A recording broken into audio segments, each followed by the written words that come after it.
सांगलीमध्ये खुनाचं सत्र थांबतच नसून गुन्हेगारी घटनांमध्ये दिवसेंदिवस वाढ होताना दिसते। आज सकाळी 100 फुटी रोडवरील घाटगे पाटील शोरूम समोर एका भाजी विक्रेत्याची निर्गुण हत्या करण्यात आली। समृद्धी महामार्गाच्या इगतपुरी ते आमेने या शेवटच्या टप्प्याचं उद्घाटन मुख्यमंत्र्यांनी दोन्ही उपमुख्यमंत्र्यांच्या उपस्थितीत पार पडला सोहळा। समृद्धी महामार्गावर शिंदे फडणवीसांनी घेतला गाडी चालवण्याचा आनंद, आम्ही 3 तिघे शिफ्टचे ड्रायव्हर, देवेंद्र फडणवीसांचं सूचक वक्तव्य। पोलीस अधिकारी जालिंदर सुपेकर पुन्हा वादात, हुंड्यासाठी तुरुंगात असलेल्या कुप्रसिद्ध सावकार नानासाहेब गायकवाड कडून मांडवलीसाठी 500 कोटी मागितले। गायकवाड यांच्या वकिलाचा याचिकेतून युक्तिवाद, सुपेकरांनी आरोप फेटाळले।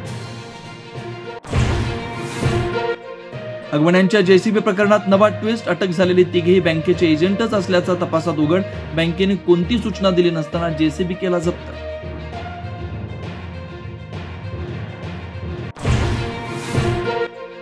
$903 योजनांची प्रशासकीय मान्यता रद्द करण्याचा सरकारचा निर्णय, भूसंपादन आणि स्थानिकांच्या विरोधामुळे रखडल्या होत्या योजना।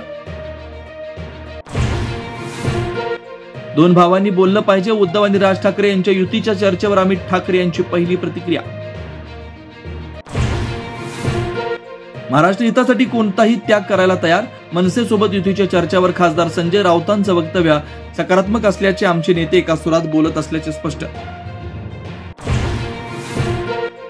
बंगळुरूच्या चिन्नास्वामी स्टेडियम बाहेर अचानक 2.5 लाख लोक जमल्यानं चेंगराचेंगरी, कर्नाटक हायकोर्टातील सुनावणी, राज्य सरकारचा दावा, येत्या मंगळवारी पुन्हा सुनावणी। पुण्यात रात्री पब सुरू राहिल्यास आता थेट वरिष्ठ पोलीस निरीक्षकांवर कारवाई होणार, पुणे पोलीस आयुक्त अमितेश कुमार यांचा थेट इशारा।